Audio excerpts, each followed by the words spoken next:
Mastering tag questions with modal verbs.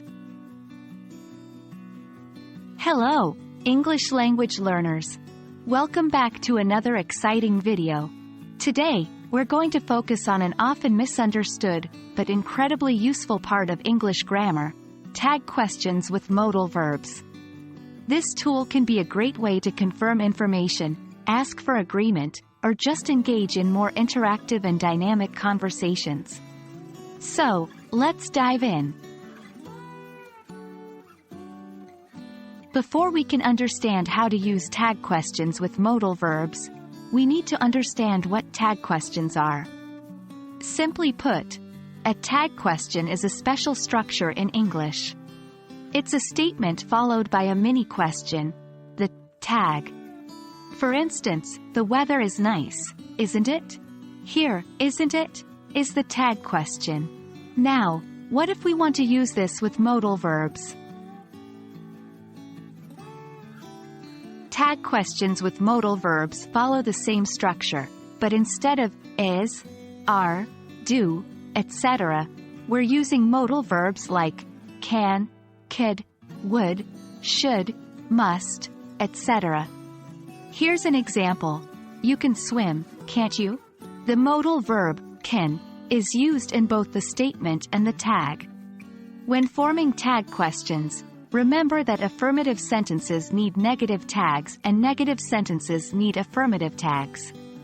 For example, you couldn't solve the puzzle, could you?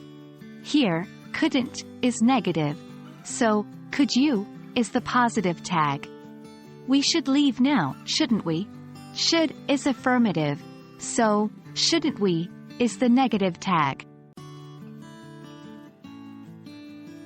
In English, we have some special cases where the tag doesn't use the same modal verb as the main sentence. Here are the two most common examples. When the sentence uses I am, the tag is aren't I. Example, I am right, aren't I? When the sentence uses must for deduction, the tag is isn't it, aren't they, etc. Example, this must be your bag, isn't it?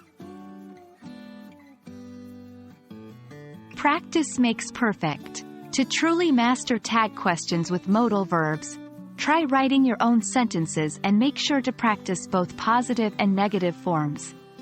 Use different modal verbs and explore those special cases we discussed. Well, that wraps up our session on tag questions with modal verbs. I hope this has helped you understand these fun little additions to English language conversations. Remember, practice is key when mastering any new grammar concept. Keep practicing, and you'll soon be using tag questions with modal verbs like a pro. See you in our next lesson.